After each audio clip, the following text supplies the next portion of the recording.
दोस्तों नमस्कार, स्वागत है आपका यूट्यूब चैनल एबीटेक में। आज है 12 दिसंबर 2023 और जान लेते हैं आज की महत्वपूर्ण खबरें जो आज के प्रमुख समाचार पत्रों पे छाई हुई हैं और आप सभी के लिए बहुत ही इम्पोर्टेंट है। सबसे पहले यहाँ पर देखिए अपडेटेड टीजीटी शिक्षकों की सेवा सुरक्षा और पुरानी पेंशन को लेकर के। आप लोग जानते हैं कल शिक्षा निदेशालय लखनऊ में सभी शिक्षकों का धरना प्रदर्शन हुआ, जहां से ये अपडेट आपके सामने है। लिखा हुआ है कि उत्तर प्रदेश माध्यमिक शिक्षक संघ संयुक्त मोर्चा की ओर से शिक्षा निदेशालय कार्यालय पर सोमवार को धरना दिया गया। शिक्षक नेताओं ने उत्तर प्रदेश शिक्षा सेवा चयन आयोग अधिनियम 2023 को वापस लेकर के चयन बोर्ड तथा चयन बोर्ड अधिनियम 1982 को बहाल करने व इसकी धारा 21, धारा 18, धारा 12 में मिली सेवा सुरक्षा व सेवा शर्तों को लागू रखने, पुरानी पेंशन योजना को बहाल करने तथा शिक्षा का निजीकरण बंद कर माध्यमिक विद्यालयों का राजकीयकरण करने की मांग की। संयुक्त मोर्चा के संयोजक लालमणि द्विवेदी ने कहा कि चयन बोर्ड अधिनियम की धारा 21 की सेवा सुरक्षा समाप्त होने से विद्यालयों में शिक्षकों का शोषण और उत्पीड़न बढ़ जाएगा तथा न्यायालय में मुकदमों की भरमार हो जाएगी। यहाँ पर देखिए आरोप है कि नई भर्ती बंद करने की साजिश। लालमणि द्विवेदी ने कहा कि नया आयोग शिक्षकों की नई भर्ती बंद करने की साजिश है। संयुक्त मोर्चा की तीनों मांगे जायज हैं। सरकार ने कार्रवाई नहीं की तो संयुक्त मोर्चा जेल भरो आंदोलन को बाध्य होगा।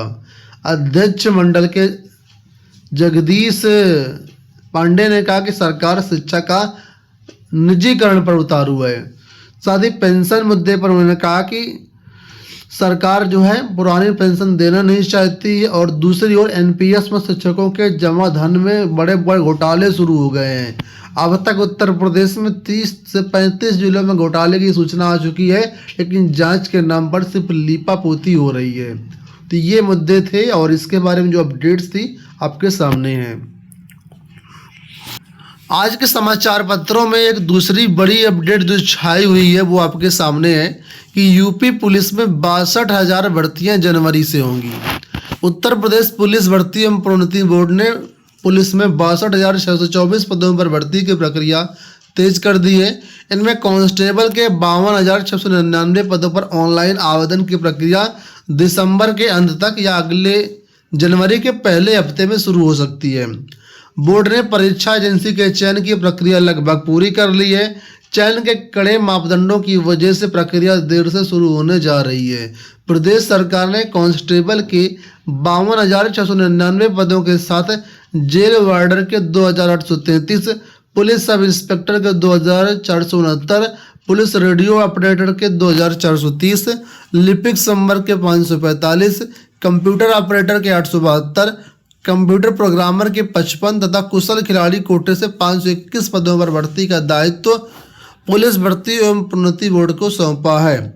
अभी तक फिलहाल यहाँ पर जो है परीक्षा एजेंसी नहीं मिल पा रही थी।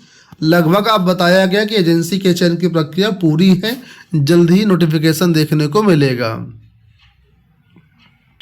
वहीं पर एमटीएस को लेकर के यहाँ देखिए अपडेट दिया गया है कि मल्टीटास्किंग स्टाफ और हवलदार भर्ती परीक्षा 2023 के माध्यम से केंद्र सरकार के विभागों के लिए 1773 पदों पर चयन किया जाएगा।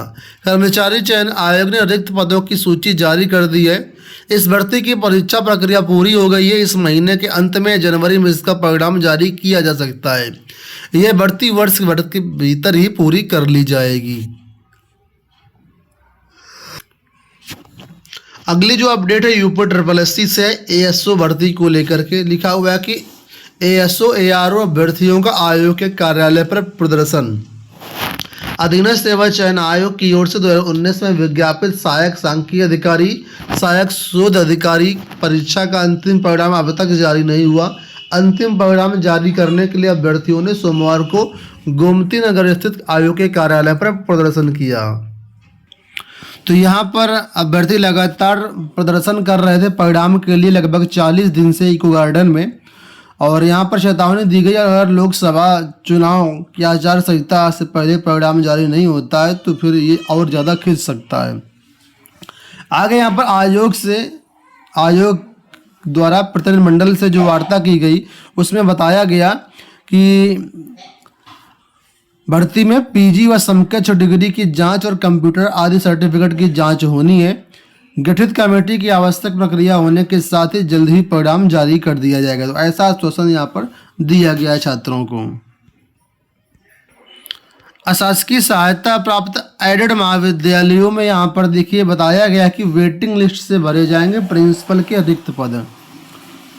अशासकीय सहायता प्राप्त महाविद्यालयों में प्राचार्य के रिक्त पदों को प्रतीक्षा सूची के अभ्यर्थियों से भरा जाएगा।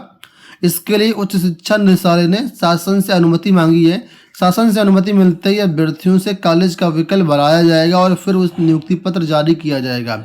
इस महीने के अंत में प्रक्रिया शुरू होने के आसार हैं। तो एडेड डिग्री कॉलेजों का यहाँ पर मामला है।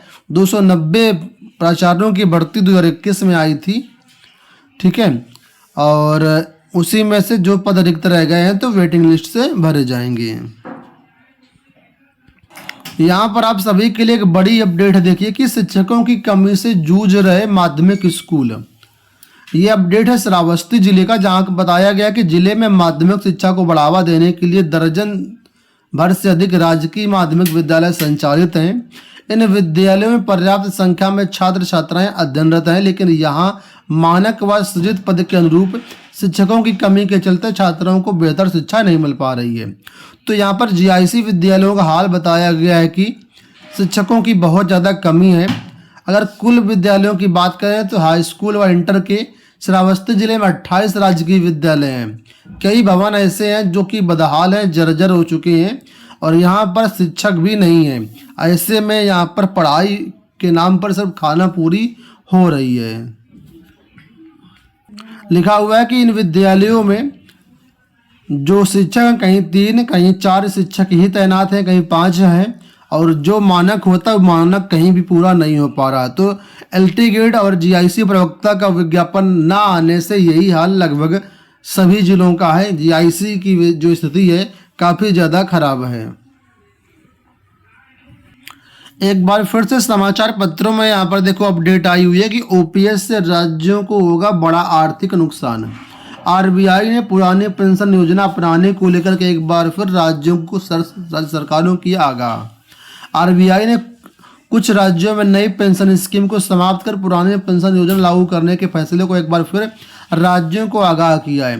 केंद्रीय बैंक का कहना है कि ये पीछे की तरफ ले जाने वाला एक बड़ा कदम है। आर्थिक सुधारों की वजह से जो फायदे हुए हैं उस पर यह पानी फेर सकता है। आरबीआई ने यह टिप्पणी 11 दिसंबर को राज्यों की वित्तीय स्थिति पर जारी सालाना रिपोर्ट में की है। तो दैनिक जागरण की तरफ से आर्टिकल छपा हुआ है जहां पर कहा गया है कि ओपीएस से राज्यों को बड़ा नुकसान होगा। आरबीआई को यह भी सोचना चाहिए कि अगर ओपीएस से नुकसान हो रहा है, जो माननीय विधायक हैं उनकी पेंशन क्यों दे रहा है, इसको भी बंद कर दो। लेकिन आरबीआई उस पर मुंह नहीं खोलता है।